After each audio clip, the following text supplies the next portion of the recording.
أعوذ بالله من الشيطان الرجيم. بسم الله الرحمن الرحيم.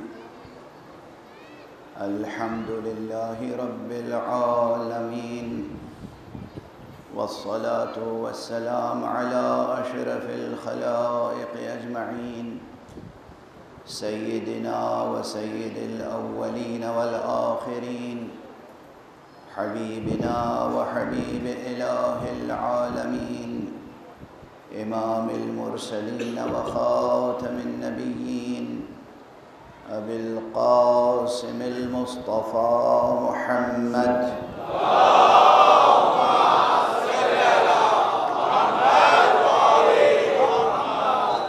وعلى أهل بيته الطيبين الطاهرين الهداة المهديين المعصومين المظلومين، واللعنة الدائمة على أعداء الحق والدين.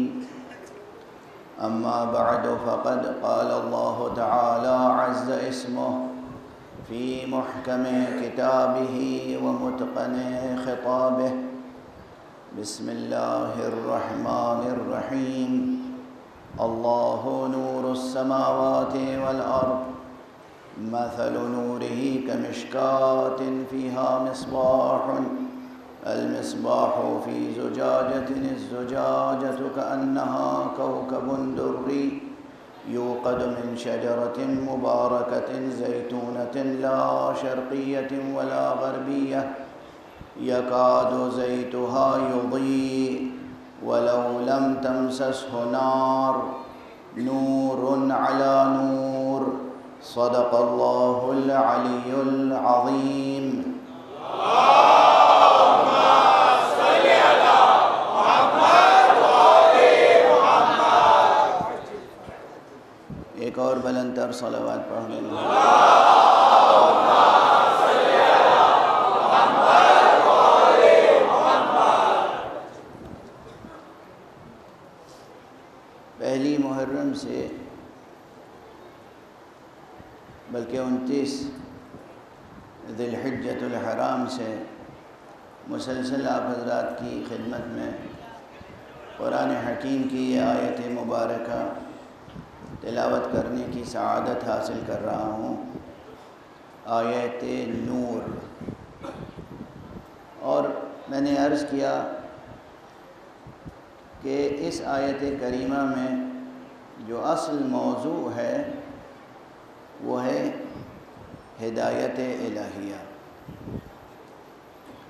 یعنی اصول کافی میں متعدد روایتیں ہیں اور دوسری معتبر کتابوں میں اور مفسرین نے ان روایتوں کو نقل فرمایا ہے کہ موضوع ہے ہدایت الہیہ.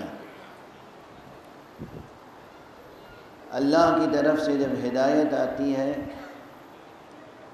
اللہ کی طرف سے جب علم نازل ہوتا ہے، علم کی بارش ہوتی ہے، تو کس انداز سے ہوتی ہے؟ اب میں کیا کروں؟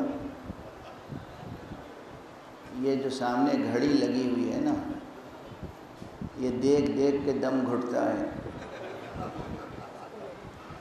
دل کھول کے بیان ہو نہیں پاتا. اس لیے کہ میں کوشش یہ کرتا ہوں بیان میں کہ ایسا نہ ہو صرف کہ کتاب کے جملے آپ کے سامنے دہرا دوں، اس سے کوئی فائدہ نہیں ہوتا جب تک کہ وہ اس طرح سے بیان نہ کیا جائے کہ آپ کے ذہنوں کو، دلوں کو، احساسات کو اپیل کرے اور جذب ہو جائے آپ کے ذہنوں میں. اور میری ساری کوشش اسی میں صرف ہو جاتی ہے کہ آپ کا پورا وجود مجلس عزا میں آ کر اس طرح آمادہ ہو جائے جیسے ہنگام سحر یا صبح کے وقت کوئی بھی کھلنے والا پھول کھلتا ہے اور اوپر سے جو بارش ہوتی ہے وہ اپنے اوپر لے لیتا ہے۔ حق سبحانہ و تعالیٰ کی رحمت کی بارش، نور کی بارش جب ہوتی ہے تو صبح صبح وہ پھول کھل کے جذب کر لیتا ہے۔ دیکھا ہے کبھی وہ منظر جب گلاب کی پنکھڑیوں پر شبنم کے قطرے ٹکے ہوئے ہوتے ہیں، کتنی وہ اس پھول کی طراوت اور نوارگی اور تازگی میں اضافہ کرتے ہیں۔ میں چاہتا ہوں کہ آپ کے ذہن، آپ کے دل، آپ کا وجود مجلسوں میں آنے کے بعد اسی طرح انوار الہیہ کو جذب کرے، اور آپ نیت کر کے آئیں گے تو یقیناً فیضان رحمت الہی سے یہ چیز متحقق ہوگی۔ انشاءاللہ یہاں سے لے کر جائیں گے انوار حسینی، اور اقدار حسینی سے منور بھی ہوں گے، بارور بھی ہوں گے۔ خود اس آیت کا جو تتمہ ہے، نور علی نور کے بعد خود اس میں یہ تقریباً صراحت موجود ہے، صرف اشارہ نہیں۔ یہد اللہ لنورہ من یشاء ویضرب اللہ الامثال للناس واللہ بکل شیء علیم۔ آیت کا اختتام لفظ علیم پر ہو رہا ہے، اس کے اور اس سے پہلے جو ہے وہ ہدایت کا، یہد اللہ لنورہ من یشاء۔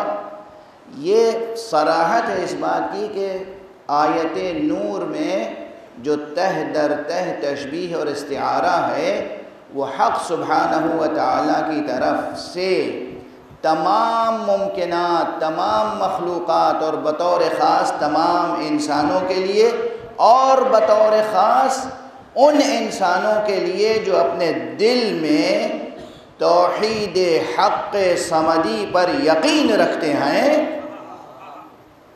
ان کے لیے کس طرح فیضان ہدایت الہی جاری ہوتا ہے۔ یقین کیجئے کہ اگر کوئی طلبگار ہدایت ہو تو وہ کبھی محروم ہدایت نہیں رہ سکتا، اس لیے کہ سورج کی جس طرح دن میں سورج چمک رہا ہوتا ہے تو اس کی شعاؤں سے اس زمین کا ذرہ ذرہ فیضیاب ہوتا ہے، ذرہ ذرہ فیضیاب ہوتا ہے۔ اسی طریقے سے حق سبحانہ و تعالیٰ کی طرف سے ہدایت کا ایک فیضان جاری ہے، نورانی فیضان، فیض نور ہے جو جاری ہے، کوثر نور ہے جو جاری ہے، زمزم نور ہے جو جاری ہے، مسلسل جاری ہے، صرف دامن طلب کو پھیلانا، دامن طلب کو پھیلانا ہے۔ تو آپ دیکھیں گے کہ کس طریقے سے ذہن میں موجود ایک ایک مشکل سے مشکل اور پیچیدہ سے پیچیدہ سوال بھی حل ہو جاتا ہے، حل ہو جاتا ہے۔ کبھی کبھی نہیں، اکثر یہ ہوتا ہے کہ بغیر کسی معلم کے، بغیر کسی استاد کے، بغیر کسی کتاب کا مطالعہ، کتاب کے مطالعے کے، انسان اگر واقعاً طلب کرے خدا سے تو اسے ہدایت ملتی ہے۔ سب کے لیے عرض کر رہا ہوں، سب کے لیے۔ یہ اور بات ہے کہ یہ جو ہدایت ملتی ہے کسی مغالطے سے محفوظ رہنے کے لیے اور شیطان کے شر سے محفوظ رہنے کے لیے، یہ ضروری ہے کہ جو مطلب آپ کے ذہن میں منکشف ہو، آپ کے دل پہ منکشف ہو، اسے فوراً آپ اس پر ایمان نہ لے آئیں، یقین نہ کر لیں، بلکہ جو آپ سے بزرگتر مستند علماء ہیں، فقہا ہیں، عرفاء ہیں، ان کے سامنے پھر اپنا سوال پیش کریں، اور وہ جواب جو دل میں آیا ہے وہ پیش کریں، اور ان سے پوچھیں کیا یہ جواب صحیح ہے۔ اس دور میں اس وقت جو کیفیت ہے نا انسانوں کی، لوگوں کی، اس کیفیت میں جو ابتری ہے، جو ذرا کہہ لینے دیجئے یہ لفظ، جو خرابی ہے، جو برائی ہے، وہ یہ ہے کہ تقریباً ہر میدان میں استادی اور شاگردی کا جو منظم سلسلہ تھا وہ ٹوٹ گیا ہے۔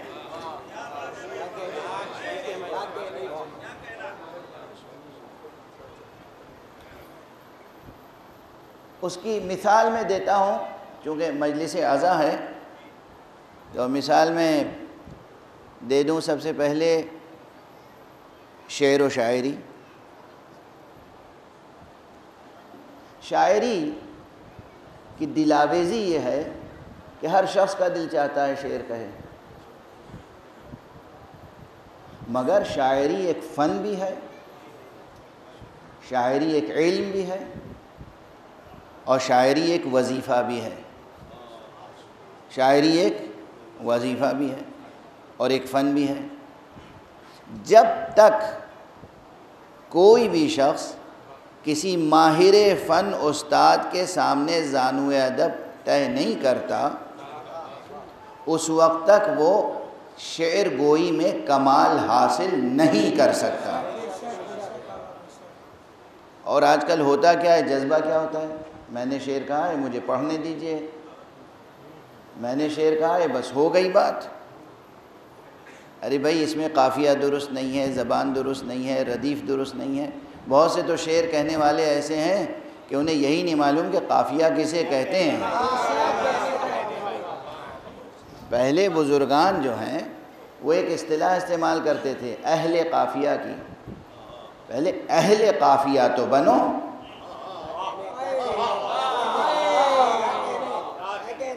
اہل قافیہ، یہ اصطلاح یاد رکھیے گا۔ اب بہت کم ہے، اب زبانوں پہ بالکل نہیں آتی۔ اساتذہ استعمال کرتے تھے کہ یہ شخص اہل قافیہ ہے، یہ شخص اہل قافیہ نہیں ہے۔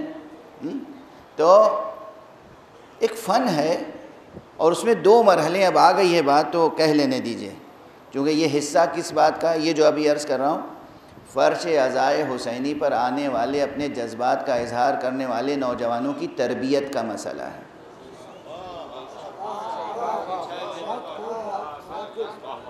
تربیت کا مسئلہ ہے۔ آقا حسین کی مدح کریں، اہل بیت کی مدح کریں، نوحہ کہیں، سلام کہیں، مرثیہ کہیں، منقبت کہیں، مرثیہ کہیں، رباعی کہیں، سب کہیں، منع نہیں کرتا، ڈسکریج نہیں کرتا، ہمت شکنی نہیں، حوصلہ افزائی ہے، لیکن حوصلہ افزائی کے معنی یہی ہیں کہ جو صحیح راستہ ہے وہ دکھا دوں۔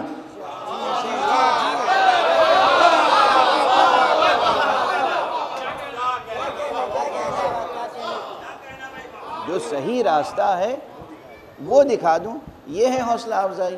یہ تھوڑی کہ جو سمجھ میں آیا، زبان غلط ہے، محاورہ غلط ہے، روزمرہ غلط ہے، ضرب الامثال کا استعمال بجا نہیں بلکہ بیجا ہے، وزن میں خلل ہے، مصرع ناموزوں ہے، اور ہم کہہ رہے ہیں واہ واہ سبحان اللہ، واہ بیٹا واہ شاباش، یہ خیانت ہے۔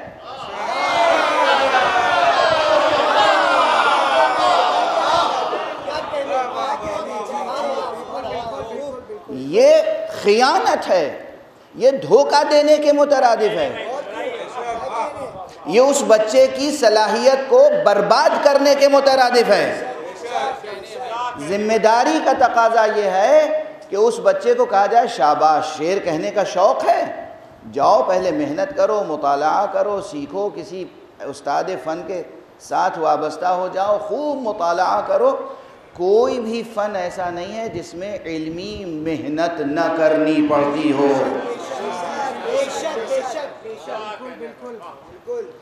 علم سے کٹ کر ہلاک ہو جاؤ گے، سرفراز نہیں ہو سکتے۔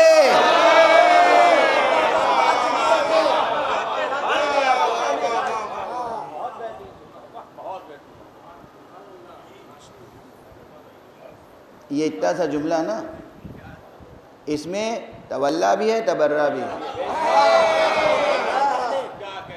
علم سے کٹ کر، علم سے کٹ کر ہلاک ہو جاؤ گے، سرفراز نہیں ہو سکتے، کامیاب نہیں ہو سکتے۔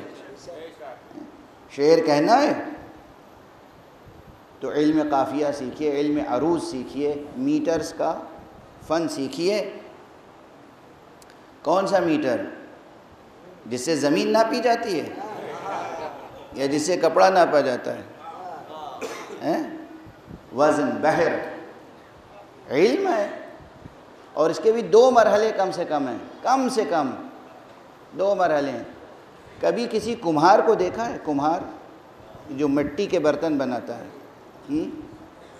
چاک ہے، مٹی لاتا ہے تلاش کر کے، مٹی صاف کرتا ہے، پاک کرتا ہے، اس میں کنکڑ نہ ہو، ریزہ نہ ہو، سخت بہت نرم مٹی بن جاتی ہے، اس میں پانی سے وہ مٹی گوندھتا ہے، بہت چکنی نرم مٹی جب بن جاتی ہے تو پھر تیزی سے چلتے ہوئے چاک پر وہ کوزے بناتا ہے۔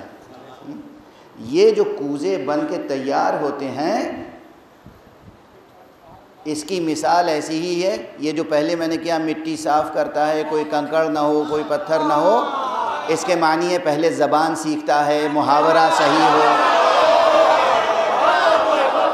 ضرب الامثال صحیح ہو، روزمرہ درست ہو، لفظ صحیح ہو، لفظ کا تلفظ صحیح ہو، ضبط الفاظ صحیح ہو، زیر زبر صحیح ہو، زیر زبر صحیح ہو۔ ابھی یہ کیا ہو رہا ہے؟ یہ مٹی تیار ہو رہی ہے، اور اس کے بعد پھر قافیہ کسے کہتے ہیں، ردیف کسے کہتے ہیں، میٹر کسے کہتے ہیں، یعنی وزن و بحر کسے کہتے ہیں۔ وزن اور بحر اور قافیہ اور ردیف میں وہ الفاظ، وہ زبان کا ایک کوزہ بنایا۔ کیا بنایا؟ ایک ظرف بنایا۔ ظرف برتن، یا اسے دوسرے لفظوں میں کیا کہیں گے؟ بیت۔ بیت، لفظ بیت یاد رکھیے گا، 2 مصروں کے ایک شعر کو بیت بھی کہتے ہیں۔ بیت کیوں کہتے ہیں؟ چونکہ وہ ظرف ہے، اور اس کے اندر کیا ہوتا ہے؟ اس میں آپ اپنا جذبہ، اپنا خیال، اپنی فکر ظاہر کرتے ہیں۔ تو صرف الفاظ کا جتنا ہی نفیس کوزہ بنا لیں آپ، جتنا ہی نفیس، وہ کوزہ رہے گا خالی۔ یہ بتائیے کہ کمہار کی دکان سے خالی کوزہ لے کے جائیے گا تو اس کی کیا قیمت ہے؟ جب تک کہ اس میں بادۂ ناب لبریز نہ ہو، جب تک اس میں پینے کا پانی، شربت، جب تک اس میں کوئی چیز نہ ہو، خالی کوزے کی کیا قدر و قیمت ہے؟ اس لیے 2 حصے ہوئے، ایک یہ کہ پہلے آپ نے لفظوں سے قافیے ردیف کے ساتھ وزن اور بحر میں ایک کوزہ بنایا، سانچہ بنایا، قالب بنایا، لیکن وہ خالی نہ ہو، اس میں شعریت ہونی چاہیے، جذبہ ہونا چاہیے، فکر ہونی چاہیے، عقیدہ صحیح ہونا چاہیے، مضمون صحیح ہونا چاہیے، کوئی معنی ہونے چاہیے۔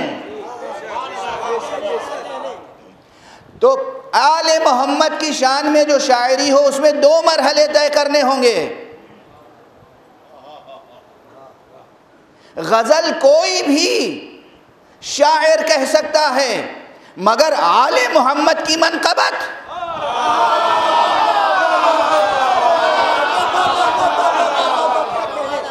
یہ ہر تک بند کا کام نہیں ہے۔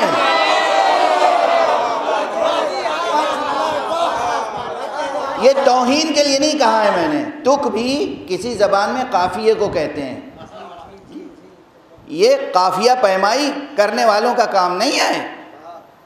پہلے زبان پر قدرت ہو، فن پر قدرت ہو، وزن و بحر پر قدرت ہو، قافیے ردیف پر قدرت ہو، اس کے بعد مولا کی صحیح معرفت ہو۔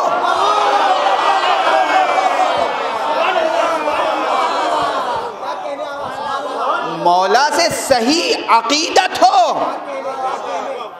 مجمع کی واہ واہ کے لیے شعر کہو گے تو کوئی ثواب نہیں ملے گا۔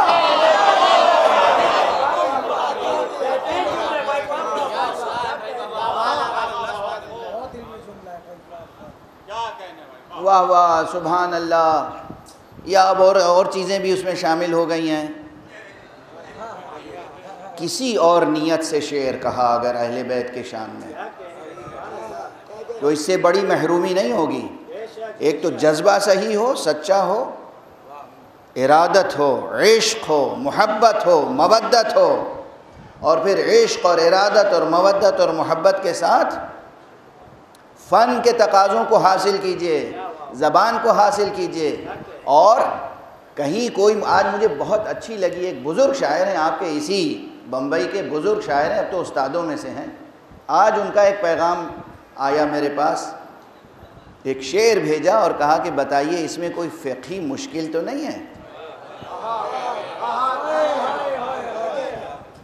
سمجھ رہے ہیں آپ؟ آج کا واقعہ ہے کہ وہ خود بزرگ شاعر ہیں، سینکڑوں نوجوان شاعروں کو شاعری سکھا چکے ہیں، بزرگ شاعر ہیں اسی بمبئی کے، اور ان کے والد بھی استاد شاعر تھے، مگر انہوں نے اس فقیر کے پاس بھیجا کہ ذرا دیکھیے اس میں کوئی فقہی شرعی اشکال تو نہیں ہے، یعنی کیا یہ بات ہم کہیں آل محمد قبول کریں گے؟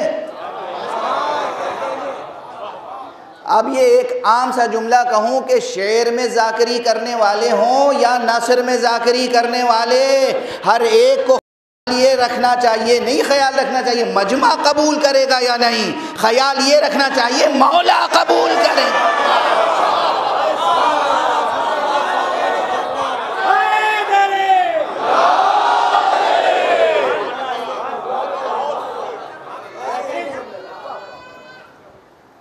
برائے سلامتی علماء حق باواز بلند صلوات۔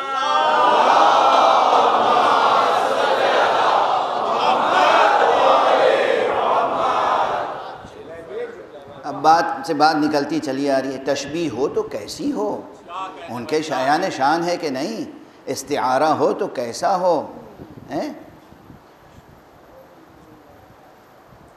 شایان شان معصوم کلام کہنا کسی شاعر کی سب سے بڑی فضیلت ہوتی ہے۔ اب بس ایک جملہ کہہ کے یہ حصہ اس تقریر کا یہیں تمام کروں، دو ایک ایسے نقاد میرے سامنے ہیں جنہوں نے اس طرح کے جملے کہے کہ جب بھی وہ جملے یاد آ جاتے ہیں تو تکلیف ہوتی ہے۔ ان کا نعت یا سلام مرثیہ یا مذہبی شاعری جسے کہتے ہیں، اس میں کسی عظیم شاعری کی تخلیق ممکن ہی نہیں ہے۔ جو شعر و ادب کا نقاد ایسی فکر رکھتا ہو اس سے زیادہ پست کوئی نہیں ہو سکتا۔ عظمت کی بات تو دور رہی، عظیم ترین شاعری اگر واقعاً ہو سکتی ہے، دیکھیے ایک بات عرض کروں، توجہ رکھیے گا، وہ کہتے ہیں عظیم شاعری نہیں ہو سکتی، کیوں نہیں ہو سکتی؟ اس لیے کہ وہاں معین حدیں ہیں، ہم ان حدوں کے آگے نہیں بڑھ سکتے، ٹھیک ہے نا؟ میں صرف ایک بات عرض کر رہا ہوں، فن کے اعتبار سے بھی، آرٹ اور کرافٹ کے اعتبار سے بھی آپ یہ غور فرمائیں کہ اپنے جذبات کا اظہار کرنا تو بہت آسان ہے، اپنی فکر کا اظہار کرنا بہت آسان ہے، اپنے خیالات کا اظہار کرنا بہت آسان ہے، لیکن کسی معصوم کی زندگی کی ترجمانی کرنا، معصوم کے جذبات کی ترجمانی کرنا، معصوم کے افکار و اقدار کی ترجمانی کرنا کامیابی کے ساتھ، یہاں عظمت فن سامنے آتی ہے، یہاں عظمت فن سامنے آتی ہے۔ آپ اپنے جذبات اور خیالات کا اظہار تو کسی بھی طرح کر سکتے ہیں، حرمتیں باقی رہیں، حدود باقی رہیں، حدود اللہ کو آپ اس سے تجاوز نہ کر جائیں۔ بہرحال یہ درمیان میں بات آ گئی تھی اس لیے عرض کر دی کہ شاعری کا شوق پنپے ضرور، سب لوگ شاعری کریں، مگر آل محمد کی رضا کو سامنے رکھ کر، اور یہ چیز پھر شاعری تک تھوڑی محدود ہے، ہر فن میں معلوم ہوا۔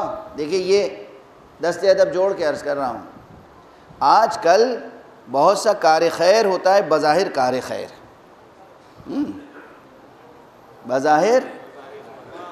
بظاہر کار خیر، مقصد اس کے اندر کیا ہوتا ہے؟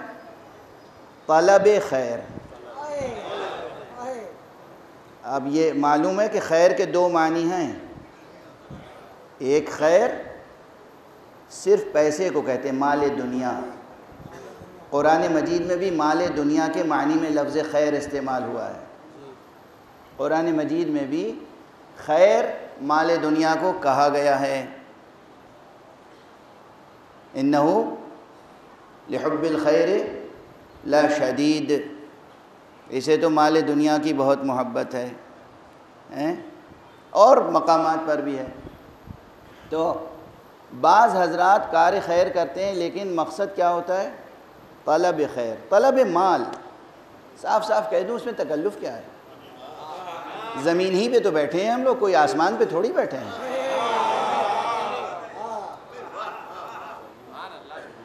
حالانکہ میں معذرت چاہتا ہوں، عمومی حالات کے تحت کہہ دیا، جو فرش عزا پہ بیٹھتا ہے وہ تو بہت بلند ہوتا ہے۔ ہم اس فرش عزا کو زمین نہیں کہہ سکتے، تو جو فرش عزا پہ بیٹھے ہیں وہ بہت بلند ہیں۔ لیکن یہ بھی مبالغہ نہیں کر رہا ہوں، آپ کو خوش کرنے کے لیے نہیں کہہ رہا ہوں، آپ کو اندازہ نہیں فرش عزا کی حرمت و عظمت کیا ہے۔ افلاک پست ہیں فرش عزا کے سامنے۔ کبھی موقع ہوگا تو صرف اسی عنوان پہ گفتگو ہو جائے گی۔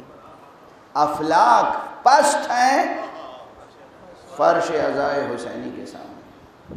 فرش عزا جب کہیں بھی بچھ جاتا ہے نا، اب آپ کہیں گے کہ یہ سب خطابت اور ذاکری ہے۔ ایک بات عرض کروں، یہ جو ریلیٹیوٹی ہے یہ البرٹ آئنسٹائن کی تھیوری آف ریلیٹیوٹی سے کہیں زیادہ پیچیدہ ہے۔ وہ صرف ٹائم کی ریلیٹیوٹی ہے، اور یہاں یہ پوری جو ہستی ہے اس میں پستی اور بلندی کی جو جیومیٹری ہے بہت عجیب و غریب ہے۔ پستی اور بلندی کی جو جیومیٹری ہے وہ بہت عجیب و غریب ہے۔ آج ہو گئی بحث دقیق۔ اس کائنات کو بھی جو اللہ نے بنایا ہے، اللہ کی بنائی ہوئی جیومیٹری کا کون مقابلہ کر سکتا ہے؟ خدا کی قسم، اسپیس میں ٹریول کیجئے تو آپ کو حیرت ہوگی، اور پھر اندازہ ہوگا خدا وند قدوس کے کمال کا، جمال کا، قدرت کا، کہ آپ اسپیس میں ٹریول کریں گے تو کہیں پستی نظر ہی نہیں آئے گی، آپ کا سفر ہوگا بلندیوں سے بلندیوں تک۔ عرض کر چکا ہوں، پہلے بھی متعدد بار عرض کر چکا ہوں، یعنی کئی مرتبہ میں یہ بات دہرا چکا ہوں ممبر سے۔ آپ جب زمین پر ہیں تو چاند اوپر نظر آتا ہے نا، سر اٹھا کے دیکھتے ہیں۔ چاند پر جائیے تو وہاں سے زمین بھی سر اٹھا کے دیکھنے کی ضرورت ہوگی۔ یہ کون سی جیومیٹری ہوئی؟ جھک کے تھوڑی وہاں سے دیکھیں گے۔ کیسا کریم ہے خدا، کیسا عظیم ہے خدا، کیسا ہے کہ ہم اسے اللہ اکبر کہتے ہیں، کہ جو اللہ کے بنائے ہوئے اس نظام شمسی کو کبھی مطالعہ کرے تو کبھی وہ سرنگوں نہیں ہوتا، سرفراز رہتا ہے ہمیشہ۔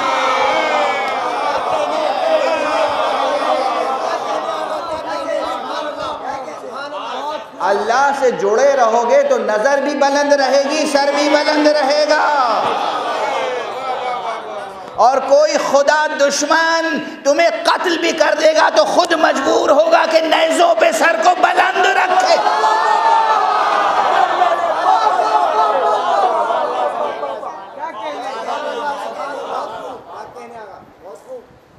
خدا سے جڑے رہو، خدا سے، اللہ، خدا سے جڑے رہو گے، کبھی سرنگوں نہیں ہوگے، کبھی سر نہیں جھکے گا، کبھی نظر جھکے گی نہیں، کبھی شرمندگی نہیں ہوگی۔ تو بہرحال میں یہ عرض کر رہا تھا کہ یہاں بلندی اور پستی کا معیار جو ہے، جو جیومیٹری ہے، بڑی عجیب و غریب ہے، بڑی پراسرار۔ ہر ذرہ چاہے کتنی ہی پستی میں ہو، نسبت اگر اس کی خدا سے قائم ہو جائے گی تو وہ بلند نظر آئے گا، اور کوئی چاہے پہاڑ کی چوٹی پہ بھی پہنچ جائے، اگر خدا سے تعلق نہیں ہوگا تو پست نظر آئے گا۔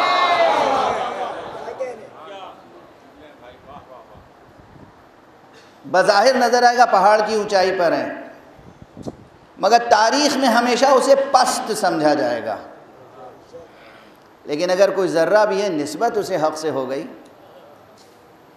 وہ بلند رہے گا ہمیشہ، اس میں بلندی بھی رہے گی، عظمت بھی رہے گی، حرمت بھی رہے گی، نورانیت بھی رہے گی، چمک دمک رہے گی۔ بار بار جب ہم گفتگو کرتے ہیں، بہت سی باتیں عرض کرنی ہیں آپ کے سامنے اور وقت تیزی سے گزر گیا، اور اس میں ایک قصور آپ حضرات کا بھی ہے، وہ یہ ہے کہ بہت زیادہ داد دینا شروع کر دیتے ہیں تو وقت جلدی سے کٹ جاتا ہے اور مطالب رہ جاتے ہیں، مطالب رہ جاتے ہیں، میسیجز رہ جاتے ہیں۔ یاد رکھیے اس وقت پوری دنیا میں بہت سے مسائل ہیں، پوری دنیا کی بات کریں، بہت سے مسائل ہیں، غربت، جہالت، اور اس غربت اور جہالت کے نتیجے میں غلط فہمیاں، نفرتیں، دشمنیاں، جنگ و جدل، اور اس سب جہالت اور غربت اور بے امنی اور جنگ و جدل، اس سب کو معاشرے انسانی میں باقی رکھنے والے کون ہیں، انہیں پہچان لیجئے۔ سب سے مشکل ٹاپک ہے یہ، سب لوگ سینے پہ ہاتھ رکھ لیں گے اور سنیں گے آج مولانا نے بہت خطرناک ٹاپک چھیڑ دیا۔ اللہ رحیم ہے، اللہ کریم ہے، اللہ عظیم ہے، اللہ رازق ہے۔ یہ پوری کائنات نظر آتی ہے ان آنکھوں سے، یہ دنیا، یہ اللہ سبحانہ و تعالیٰ کے اسم مبارک رحمان کا مظہر ہے۔ وہ آخرت جو ہے دار آخرت، یہ اللہ سبحانہ و تعالیٰ کے اسم رحیم کا مظہر ہے۔ تو جب وہ رحیم ہے، کریم ہے، عزیز ہے، قدیر ہے، قادر ہے، رازق ہے، تو پھر اس دنیا میں اس کے بندوں میں جہالت کہاں سے آئی، غربت کہاں سے آئی، ظلم و ستم کہاں سے آیا، مٹتا کیوں نہیں آخر یہ غربت مٹتی کیوں نہیں، جہالت مٹتی کیوں نہیں؟ سوال ہے یا نہیں؟ یہ سوال ستاتا ہے یا نہیں ستاتا آپ کو؟ آپ کو جتنا ستاتا ہے مجھے بھی بے چین کرتا ہے۔ دیر دیر تک راتوں میں مصلی پہ بیٹھ کر پروردگار سے یہی فریاد کرتا ہوں، پروردگار تو کریم ہے، تو عظیم ہے، تو رازق ہے، تو رزاق ہے، یہ تیرے بندے آخر یہ کس لیے افلاس میں مبتلا ہیں، یہ کس لیے غربت میں مبتلا ہیں، یہ کس لیے کیوں پریشانیوں میں مبتلا ہیں؟ صبر سے سنیے گا اور دل پر نقش کر لیجئے گا۔ ہر ذہن میں اٹھنے والے سوالات کا جواب ہے اس میں، سنگین سوالات ہیں۔ کبھی کبھی فقر اس درجے پہ پہنچ جاتا ہے کہ انسان دین سے بیزار ہو جاتا ہے۔ ناداری، فقر، افلاس، بھوک، پریشانی انسان کو کافر بنا دیتی ہے۔ معصوم نے خود کہا ہے۔ تو یہ ایک مسئلہ ہے انسانیت کا، لیکن اس مسئلے میں دو جنبے ہیں، دو پہلو۔ پہلی بات، یہ بات ایسی ہے کہ جو شاید میں عشرہ محرم میں نہ چھیڑتا تو بہتر تھا، اس لیے کہ یہ ڈسکس کرنے کی ضرورت ہے نا، سوالات ہیں، جوابات ہیں، لیکن بہرحال اسے محفوظ رکھیے گا ذہنوں میں، اور کسی اور موقع پر اس کی تفصیل عرض کر سکا تو عرض کروں گا۔ اولاً تو یہ دار دنیا دار امتحان ہے۔ یہ اکثر سنتے رہتے ہوں گے جملہ آپ، اور میں بھی عرض کر چکا ہوں اور عرض کر رہا ہوں، یہ دنیا، یہ خاک اور خون کی دنیا، یہ دار امتحان ہے۔ ہم سب یہاں پر امتحان کے لیے بھیجے گئے، اور محمد اور آل محمد کے انوار مبارکہ قربانیوں کے لیے بھیجے گئے۔ وہ قربانیوں کے لیے آئے اور ہم امتحان کے لیے آئے، لیکن امتحان کی بھی تو کوئی حد ہوتی ہے۔ ہر ایک کا تو امتحان نہیں لیا جاتا، ہمیشہ تو امتحان نہیں لیا جاتا۔ کتنے سنگین مسائل ہیں، کتنے سنگین مسائل ہیں، یعنی اس میں فلسفیکل اور انٹلیکچوئل اپروچ بھی چاہیے اور بڑا صبر اور حوصلہ بھی چاہیے۔ اللہ خدا کی قسم قرآن مجید کی آیتیں موجود ہیں اور اللہ کے نبیوں کی فرمائشیں موجود ہیں، ائمہ اطہار کی فرمائشیں موجود ہیں۔ میں اس سب کا فشردہ اور خلاصہ مفہوم عرض کر رہا ہوں، اس لیے کہ ایک ایک فقرہ نقل کر کے اور ترجمہ کروں اور ترجمانی کروں تو بالکل ہی وقت میں گنجائش نہ ہوگی۔ اللہ رازق ہے، اللہ عادل ہے، اللہ کریم ہے، اللہ معطی الخیرات ہے۔ اللہ ہر فرد کو خلق کرنے سے پہلے اس کا رزق مہیا کر دیتا ہے۔ اس زمین پر آپ کا قدم بعد میں پڑتا ہے، شکم مادر سے آپ جب باہر آتے ہیں تو زمین پر آپ کا قدم بعد میں پڑتا ہے، آپ کا رزق زمین کے سینے میں پہلے آ جاتا ہے۔ توجہ رکھیے گا۔ اور جب تک آپ اپنے ہاتھوں سے نوالا تناول فرمانے کی قدرت نہیں رکھتے، کھانے کی قدرت نہیں رکھتے، اس وقت تک ماں کے سینے میں آپ کی غذا ہوتی ہے۔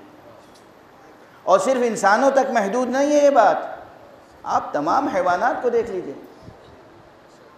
ہر حیوان، ہر ذرہ وجود، اب کہہ دوں تمام موجودات، ان کی ضرورت زندگی پہلے مہیا ہوتی ہے، وہ شے بعد میں آتی ہے۔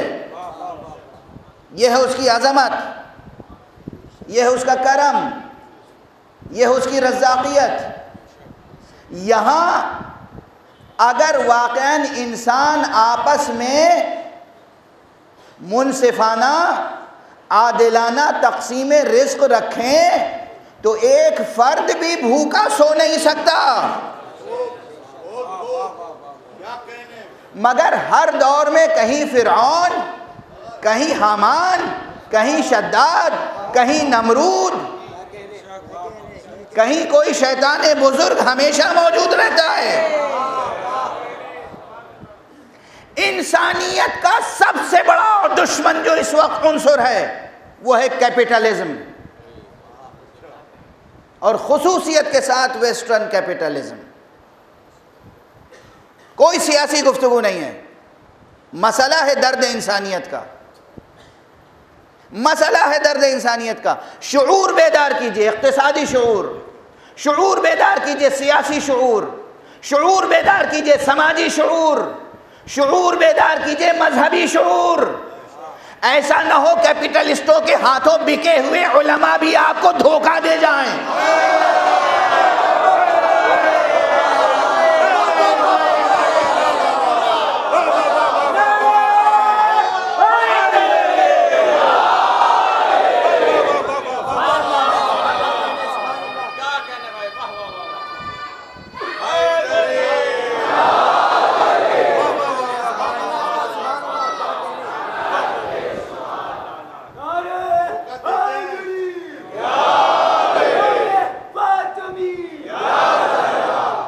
میں نعوذ باللہ صرف تاریخ کے صفحات سے قصے اور کہانیاں نقل کر کے یا لوریاں سنا کے آپ کو سلانے نہیں آیا ہوں۔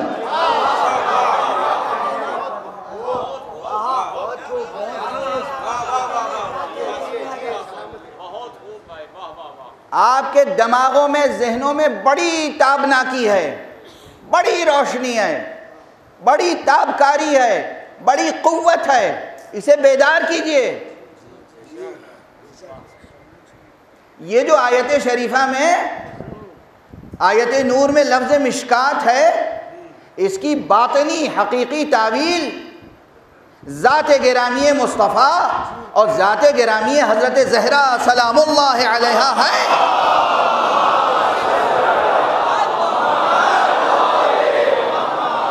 یہ اپنی جگہ برحق تعویل ہے، لیکن اسی کے ساتھ ساتھ اسی لفظ مشکات کا ایک مصداق آپ میں سے ہر ایک کے سینے میں پایا جانے والا دل ہے۔ آپ کا باطن، آپ کا باطن، آپ کی روح، یہ بھی مراد ہے مشکات سے۔ دونوں چیزیں، نہ یہ اس کی تکذیب ہے نہ وہ اس کی تکذیب. وہ قول اپنی جگہ درست، یہ قول اپنی جگہ درست. جو لوگ تنگ نظر ہوتے ہیں نا، وہ کسی ایک نظریے کو، ایک قول کو لے کر اور کہتے ہیں باقی سارے قول باطل ہیں. نہیں، ایسا نہیں ہے، ایسا نہیں ہے. کلام خدا تہدار ہے. پروردگار، یہ اصول فقہ میں بحث ہے بڑی پیچیدہ کہ ایک جملے میں، ایک استعمال میں ایک لفظ کے ایک سے زیادہ معنی مراد لیے جا سکتے ہیں یا نہیں. ارے بالکل لیے جا سکتے ہیں، کیوں نہیں لیے جا سکتے ہیں. یہ مختصر سی کتاب قرآن، مختصر سی کتاب قرآن نامتناہی زندگی کی ہدایت کا دستور بن نہیں سکتی اگر الفاظ کے استعمال میں پروردگار اعجاز معنی سے کام نہ لے.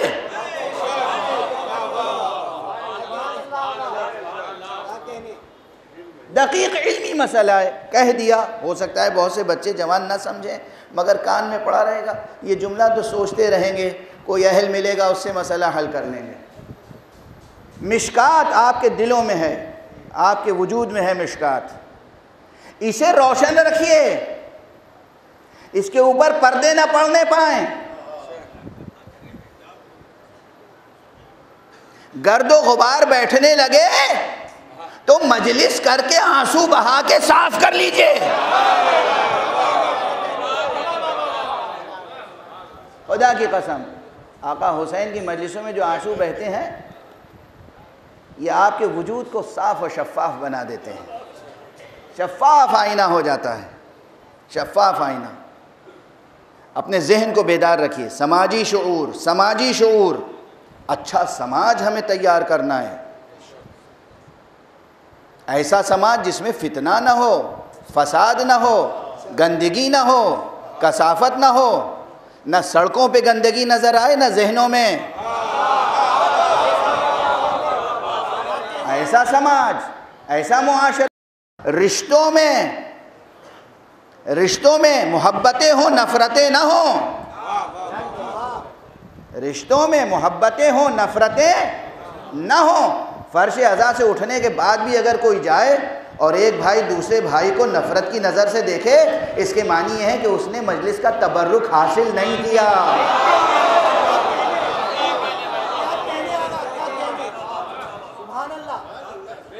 اس نے اس نور سے کچھ اقتباس نہیں کیا. سماجی شعور بیدار ہو، سیاسی شعور بیدار ہو. مذہب کو سیاست پہ قربان نہ کیا جائے. سیاسی شعور بھی بیدار ہو، اقتصادی شعور بیدار ہو. اللہ نے آپ کو اس دنیا میں افلاس کے ساتھ، فقر کے ساتھ، تنگ دستی کے ساتھ، ناداری کے ساتھ گداگری کے لیے نہیں بھیجا.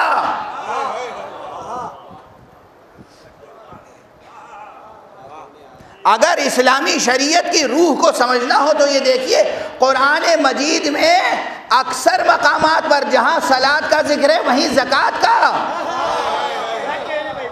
اور کس صیغے میں ذکر ہے؟ اقیموا الصلاۃ وآتوا الزکوٰۃ. نماز قائم کرو، زکوٰۃ دو. زکوٰۃ دو کا حکم ہے، زکوٰۃ لو کا حکم نہیں ہے.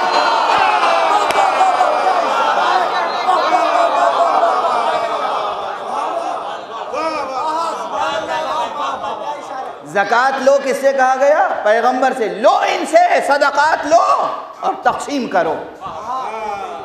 لے کر بینک بیلنس نہ بناؤ. لو صدقات، زکوٰۃ جمع کرو، لو ان سے. غریبوں میں، فقیروں میں، محتاجوں میں، مستحقوں میں، یتیموں میں، بیواؤں میں تقسیم کرو. تمہیں تمہارا چہرہ تقسیم کرنے والوں کی صف میں نظر آنا چاہیے، لینے والوں کی صف میں نہیں نظر آنا چاہیے.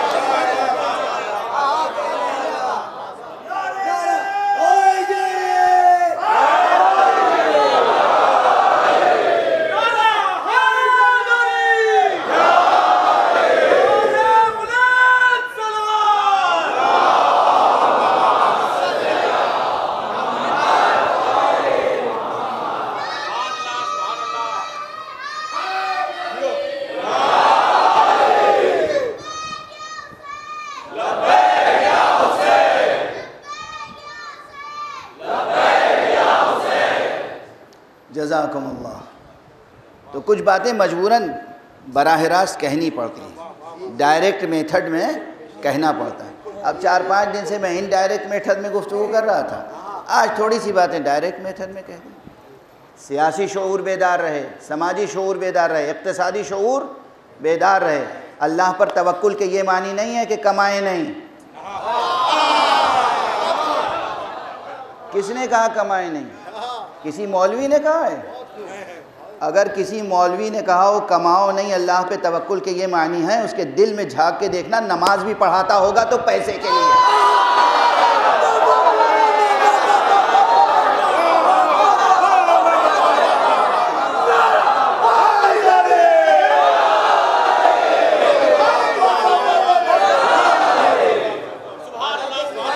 یہ نماز بھی پڑھاتے ہیں کس لیے؟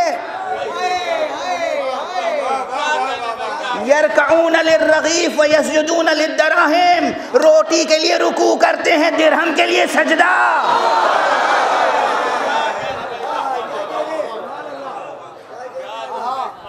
غلط تصور پیش کیے گئے ہیں، تصورات مذہبی، دین کے غلط تصورات پیش کیے گئے. وہ غنی پروردگار جس نے اس امت کو پیدا کیا تھا کہ پوری دنیا کے دامن کو مرادوں سے بھر دے، اس امت کو فقیر بنا کے رکھ دیا.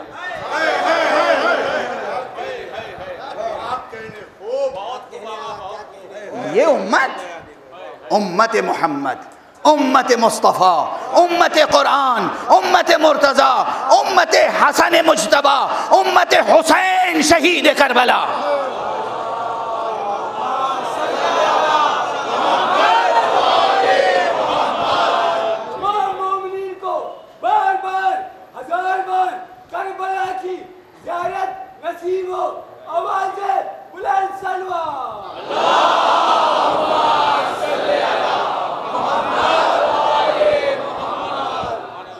دین کا مسخ شدہ تصور پیش کر دیا، مذہب کا بگڑا ہوا تصور پیش کر دیا.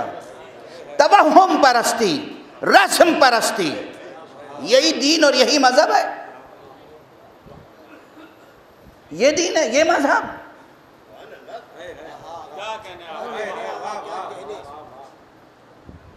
دین یہ نہیں ہے، مذہب یہ نہیں ہے. دین اور مذہب، جب تازہ اسلام آیا تھا، اللہ کی ہدایت کی روشنی جب پھیلی تھی، جب قرآن کا علم پھیلا تھا، جو عربستان کے چرواہے، عربستان کے بادیہ نشین، ان میں اتنی طاقت آ گئی کہ پوری دنیا میں ایک سپر پاور حکومت قائم کر دی. کون سی طاقت تھی؟ یورپ سے اس وقت بڑے بڑے نظریے لے کر یورپ کے فلاسفرز آئے تھے عربستان میں. پولیٹیکل تھیوریز لے کر آئے تھے، اکنامک تھیوریز لے کر آئے تھے. جو کچھ تھا یہی قرآن، اور قرآن کے ساتھ خطیب قرآن کی سیرت، محمد مصطفیٰ کی سیرت اور اہل بیت مصطفیٰ کی سیرت. تو وہ عرب، وہ بادیہ نشین پوری دنیا کے سب سے بڑی قوت بن کے ابھرے. جب کچھ نہ تھا تو دنیا کو مسخر کر لیا، اور جب دنیا مسخر ہو گئی تو پھر زوال کہاں سے آیا؟ کیوں آیا زوال؟ سادہ سا جواب ہے، بہت سادہ سا جواب لوگ دے، ارے بھائی قرآن چھوڑ دیا امت نے تو زوال کا شکار ہو گئی. دین سے الگ ہو گئے لوگ تو امت زوال کا شکار ہو گئی. جواب صحیح ہے، مگر یہ بھی تو بتائیے کہ قرآن سے کاٹا کس نے؟ دین سے کاٹا کس نے؟ جھوٹے علماء نے، کاروباری مولویوں نے، درباری دانشوروں نے، ضمیر اور قلم بیچنے والوں نے.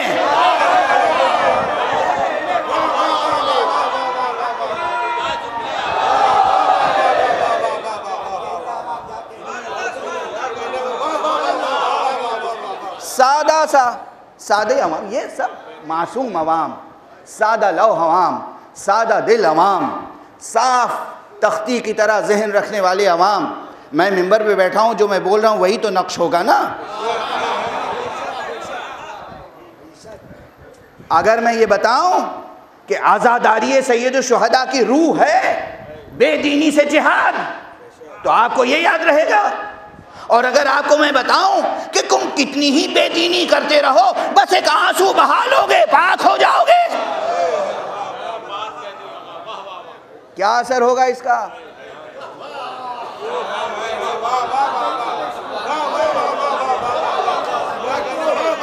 کیا اثر ہوگا اس کا؟ بے شک یہ آنسو جنت کی قیمت ہے، بے شک، کوئی شک نہیں. اخلاص کے ساتھ، عشق کے ساتھ، محبت کے ساتھ، ارادت کے ساتھ، معرفت کے ساتھ ایک قطرہ اشک عزا اتنا قیمتی ہے کہ ایک نہیں ہزاروں جنتیں خرید لی جائیں.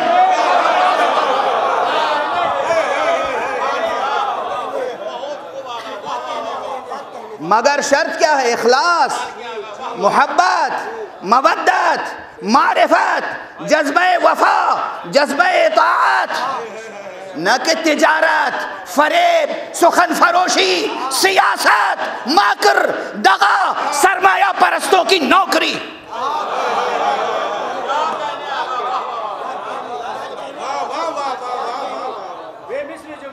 یہ عزاداری قوت ہے، یہ عزاداری قوت ہے.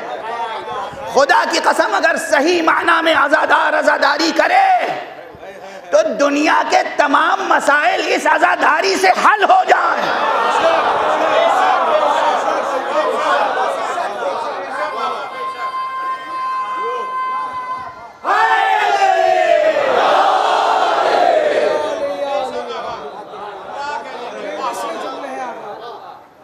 بیداری اختیار کریں، بیداری، سیاسی بیداری، سماجی بیداری، اقتصادی بیداری، مذہبی اور دینی بیداری. اپنا ہی جملہ دہرا رہا ہوں، یہ کسی صحافی کا جملہ نہیں ہے. یہ میں نے عرض کیا تھا کراچی کے ایک سیمینار میں کہ unfortunately religion has become an industry.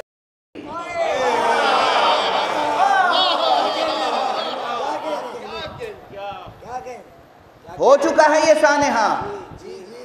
ایک طرف ریلیجن انڈسٹری بن گیا، ایک طرف میڈیا انڈسٹری بن گیا، ایک طرف دہشت گردی کرائم انڈسٹری بن گیا.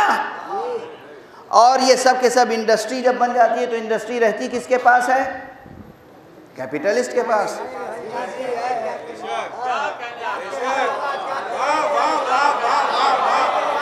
انڈسٹری میں انویسٹ کون کرتا ہے؟ انڈسٹری کون چلاتا ہے؟ کیپٹلسٹ.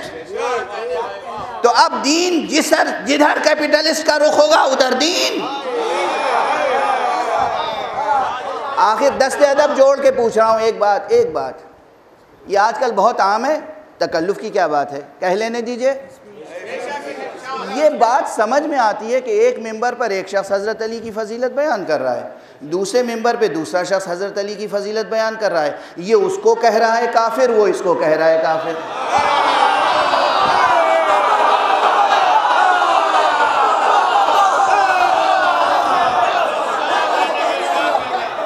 وہ کہہ رہا ہے میں ہوں بس وفادار، یہ کہہ رہا ہے میں ہوں بس وفادار. کون سا جھگڑا ہے؟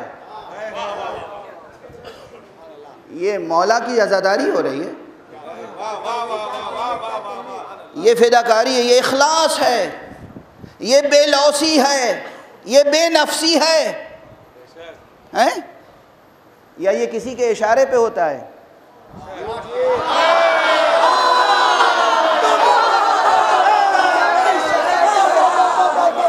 کس کے اشارے پہ ہوتا ہے؟ کس کے اشارے پہ ہوتا ہے؟ پہچانیے. پوری انسانیت کی بات کر رہا ہوں میں، صرف شیعوں کی اور مسلمانوں کی نہیں بات کر رہا ہوں، پوری انسانیت کا. اس وقت سب سے بڑا دشمن عنصر پورے عالم انسانی کا کیپٹلزم ہے، اور بطور خاص ویسٹرن کیپٹلزم۔ یہ کہتے ہوئے میں ڈر نہیں رہا ہوں، میں خود ویسٹ سے آیا ہوں اس وقت آپ کے سامنے، یہ تو جانتے ہیں نا، فخر سے نہیں کہہ رہا ہوں کہ میں لندن میں رہتا ہوں۔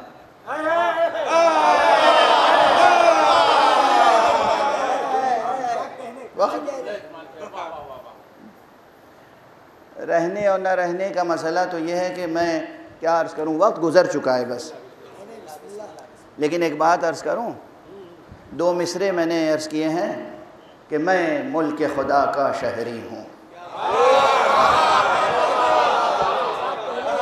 میں ملک خدا کا شہری ہوں، فطرت ہے میری، دستور میرا، میں ملک خدا کا شہری ہوں، فطرت ہے میری، دستور میرا، مانگے نہ کوئی ظالم بیعت، انکار بھی ہے مشہور میرا۔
بس وقت ختم ہو گیا، وقت تمام ہو گیا، وقت ختم ہو گیا۔ یہ جو کچھ بھی کہا تھا یہ سب انوار و اقدار حسینی کا خلاصہ تھا۔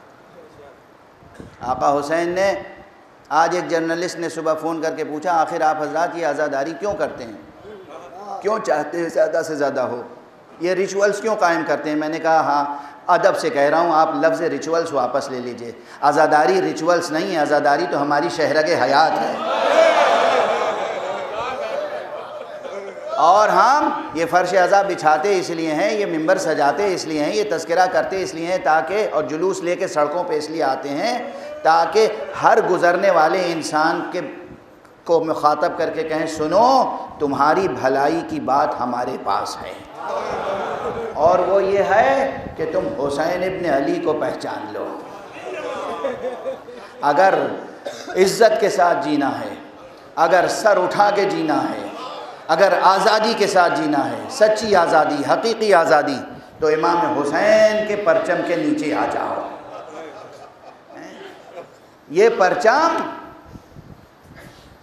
جو پہلے بھی کہہ چکا ہوں، یہ جملے دنیا کے مختلف ملکوں میں کہہ چکا ہوں، مگر بہت سے تفصیلی مطالب کا خلاصہ ہے اس لیے پھر کہہ رہا ہوں، یہ پرچم، یہ علم، یہ علم توحید ہے،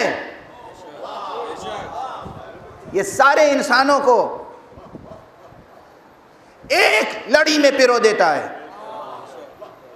عقیدہ توحید کے تعلق سے بھی، عملی توحید کے تعلق سے بھی۔ یہ پرچم، پرچم توحید ہے، یہ پرچم یہی پرچم ختم نبوت ہے، یہ پرچم یہی پرچم امامت و ولایت ہے، مگر یہ ایک خاص اعزاز ہے عباس کا کہ اب یہ پرچم عالم عباس کہلاتا ہے۔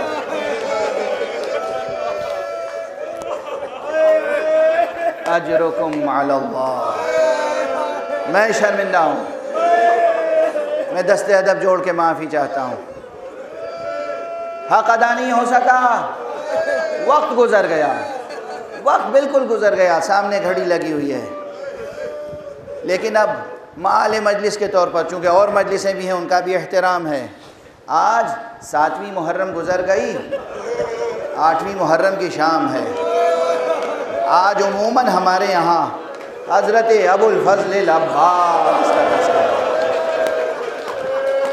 اب بالکل وقت نہیں ہے، بالکل وقت نہیں ہے، آپ کو بس یاد دلانا ہے کون عباس، جسے اللہ سے خاص طور پر علی نے مانگا تھا۔ اچھا یہ جملہ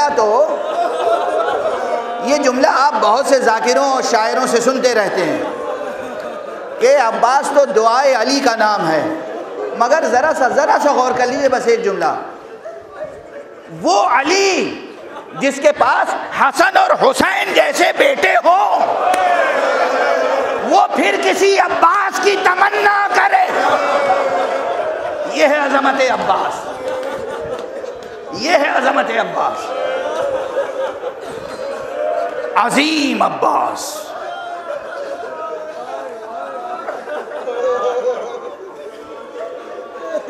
محفوظ عن الخطا عباس، مجھ فقیر کے لیے تو عباس کا عمل بھی حجیت رکھتا ہے۔ میں اپنے دل کی کیا بات بتاؤں آپ کو، اب کہاں ہے وقت کہ میں پڑھوں، کچھ بھی پڑھ نہیں سکتا۔ کون عباس؟ سکینہ کی امید عباس۔ کون عباس؟ زینب کا سہارا عباس۔ بس یہ تصور کر لیجئے کہ جب آقا عباس خیمے سے نکل کے جا رہے تھے تو بی بی زینب نے کہا بھیا ٹھہرو، میں تمہارے بازوؤں پر بوسہ دے۔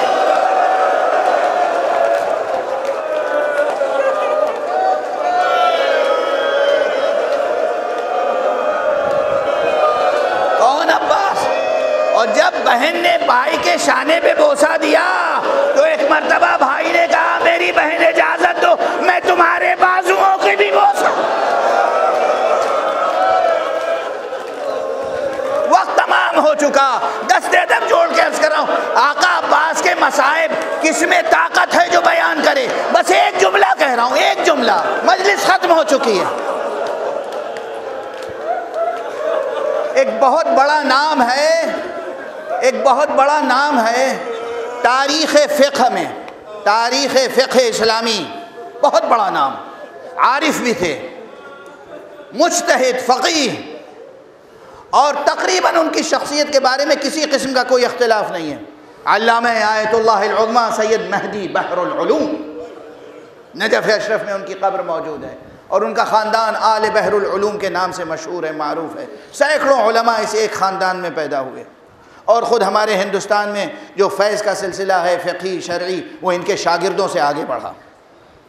علامہ سید مہدی بحر العلوم، جائیے گا، خدا کرے کہ نجف کی زیارت نصیب ہو، آپ کو کربلا کی زیارت نصیب ہو، تو آپ نجف میں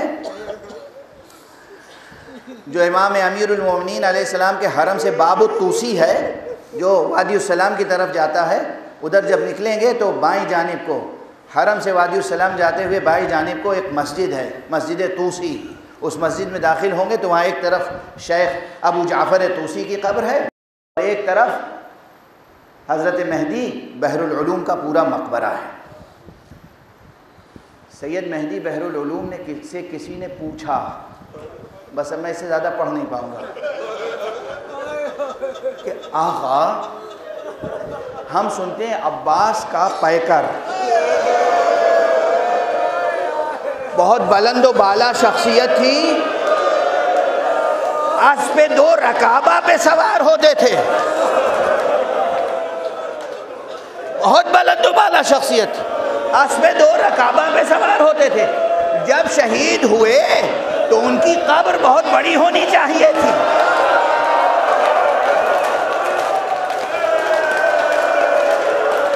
کیا سبب ہے؟ تعویذ قبر بہت مختصر ہے، چھوٹی سی قبر دکھائی دیتی، سر سے امامہ اتارا، کہا تمہیں معلوم نہیں عباس پہ کیا ظلم ہوا ہے؟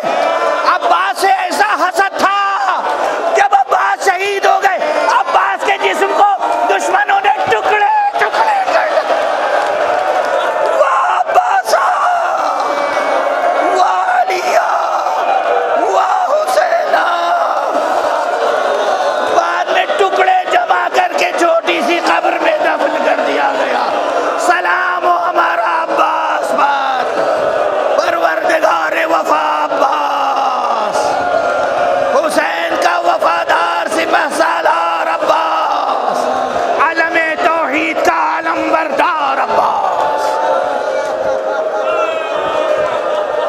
للہ و انا الیہ راجعون رضا بقضائہ و تسلیما لامرہ۔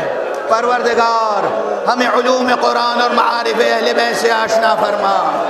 پروردگار معبود ہمیں علوم قرآن اور معارف اہل بیت سے آشنا فرما۔ پروردگار نور ہدایت الہیہ کو تمام عالم انسانیت پر آشکارا سے آشکارا تر فرما۔ پروردگار معبود غربت کو، افلاس کو، جہالت کو مٹا دے۔